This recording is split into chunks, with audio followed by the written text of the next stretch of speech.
Oh, baby, coming to get peanuts.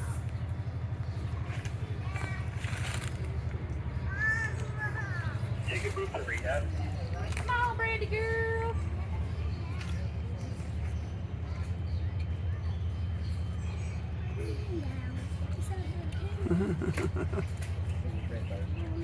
What's she dragging along?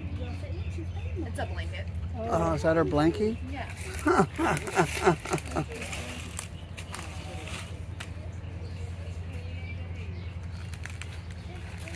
All right. So we have got 6 chimps out here. We've got 2 boys and 4 girls. I just want to give a warning. They do have the capability to throw poop and spit, so don't act too crazy along this fence line, because if they get freaked out, that'll be their first reaction. But if everybody's calm, they're calm, and it's usually pretty good, but they are capable of doing that. Second thing I would like to announce, a couple of our chimps have a cough going around. We are monitoring it. They're all on decongestants and Tylenol to help with that, and we've sent in swabs to a lab to make sure that it's not COVID. One of them came back, it is negative. The second one just, it happened later on. So if you hear coughing, we are taking care of it, and we're not super worried about it. It's probably just seasonal allergies or sinus, but I wanted to go ahead and announce that because that's one of our main ones right there. Brandy, she's got a little cough going on, but she's doing just fine. So, all right, so like I said, we got 2 boys and 4 girls. This is one of our boys here. This is Scott. He is super playful, super flirty. He is such an awesome guy to have in this troop. However, he is not the alpha male. He wishes he was. Our other male, Artemis, is the alpha male. So what Scott likes to do is try to reassert his dominance pretty frequently, and he does that by very loud, aggressive displays of masculinity. So if you've ever seen a chimpanzee out here going a little crazy, hooting and hollering, running around and hitting the windows and stuff, that's typically Scott, and he's just trying to show off to impress the ladies. But he does it so often the girls really don't pay him any attention. Artemis is the alpha of this troop, and they really respect him. Scott, they just kind of tolerate. So we've got 3 of our girls up here right now. We've got Katrina, Shirley, and Brandy. Shirley is our oldest at 38. Artemis is our youngest in this group at 32, but they can live into their 60s, so they're all considered middle-aged. So I'm going to keep giving them peanuts periodically because it's why they're sitting up here. They don't like to come up here for free. Now, why is that one keep doing that with the mouth? That's just how she likes to rest her face. I'm sorry? That's just how she likes to rest her face. Okay. Like, it's just her normal. She does that anytime she's just chilling. She just sticks her tongue right in her little lip right there, and that's kind of like what she likes to do.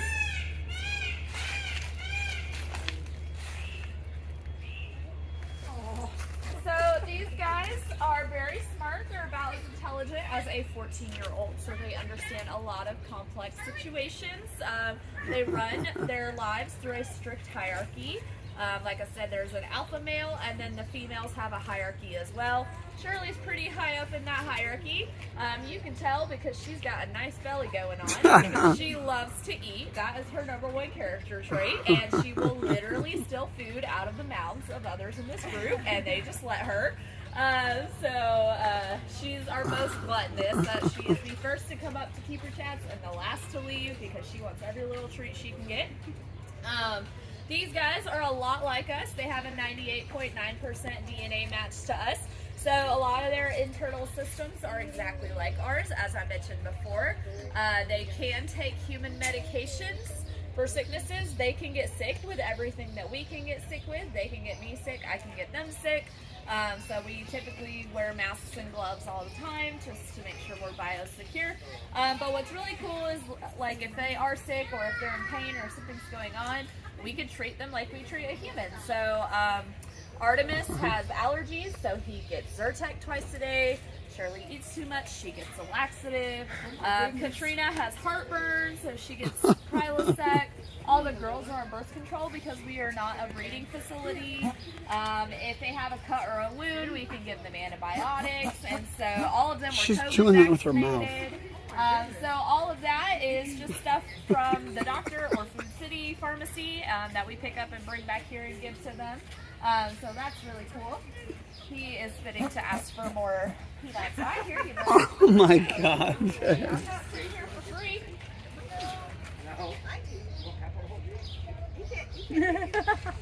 So these He doesn't even guys put his hand can out. also eat everything we can eat. Their main diet is what they would eat in the wild here at the zoo. We try to mimic that as best as possible.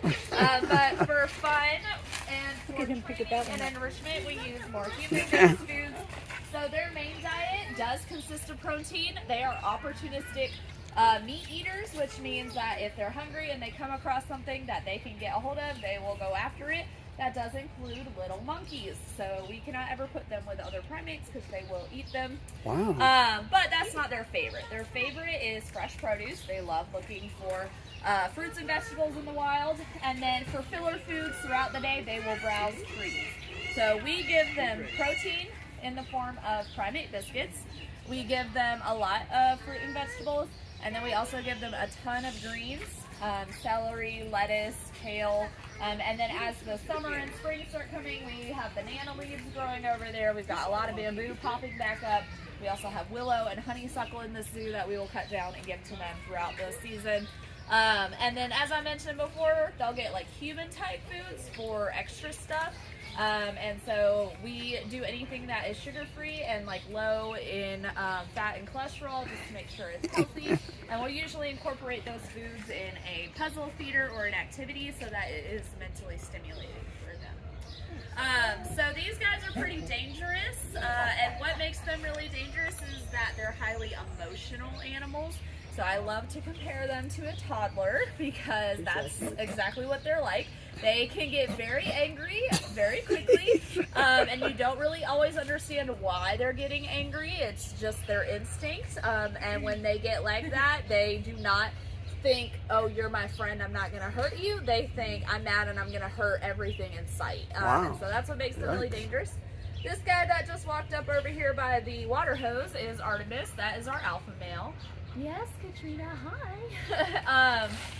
And so he's just joining us. Him and Scott like to give each other a lot of space, so we'll see if one of them leaves while the other one's here. And so what we do though is we need to work with them very closely, even though we don't enter the same space with them. So we teach them a ton of different behaviors for their training. All of those behaviors are for medical or husbandry practices, so that is a very positive and cooperative experience. And I am going to show you some of their behaviors right now. So, go ahead, Scott. Can you stand up?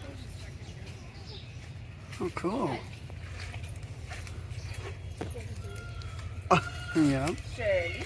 Can I see it? That Artemis, that is mine.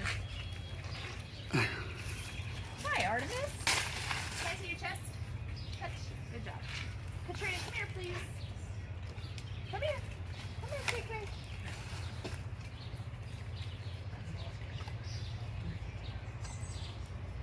Can I see your back? Touch. Good job.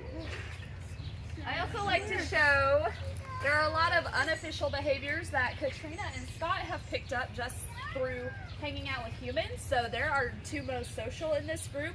The rest could care less about me and the rest of the keepers or even you guys, but Katrina and Scott like human attention. So Scott has learned how to stick his tongue out. Because so many people kept doing it to him. He also likes to tap his head. Look at this move. They just kept doing it and doing it and doing it. Katrina, she's eating right now, but she does know how to clap, so I'll ask her to do that. And that's just because other people were doing it, and she did it one day. But Shirley, Artemis, Randy, and Renette, our other chimp out there, like they don't care what y'all are doing. They're gonna ignore you. They're not gonna mimic you. They don't want. But that is a great example of how these are all very individualistic chimps with their very own personalities. Artemis is going to keep asking for peanuts through that very loud kissy noise. That's what he's doing. He's like, give me some more. So, is this what you want?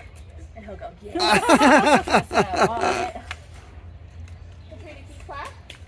Good job. So he's pretty smart. So that is a little bit about our chimps. Do you guys have any questions for me? Any questions, honey?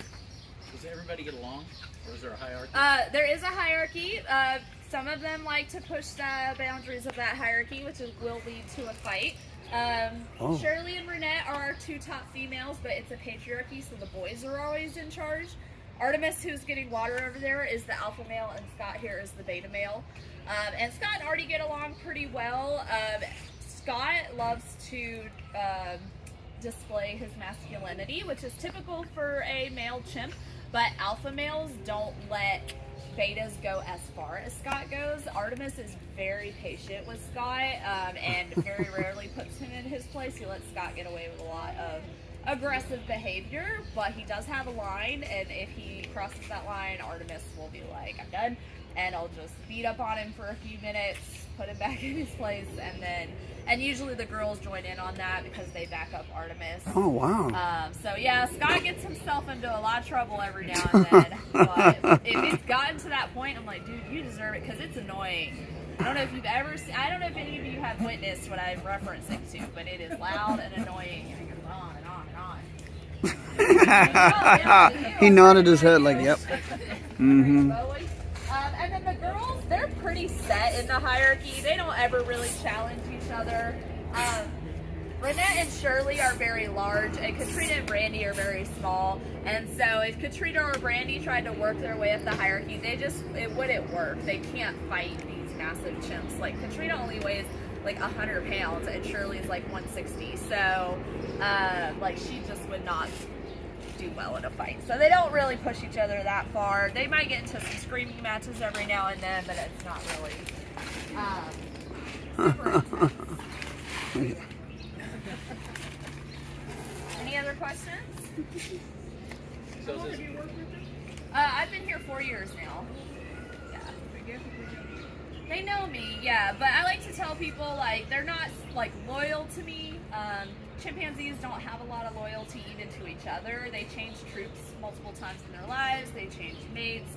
And so if I were to just suddenly quit this job and leave, they wouldn't be like, oh my gosh, like, what's wrong? Like, you would not see a difference in their That's funny, behavior. because you see the programs, and like the one where the woman raised the chimpanzees, and then years and years and years later, they recognized her. Well, they would recognize, that's what I'm saying, they know me. Oh, okay. But they're not like, oh my god, we need you, we love you. Like, they're like, you're here to feed me and give me attention when I want it, and if you leave, somebody else will come along and do the same thing.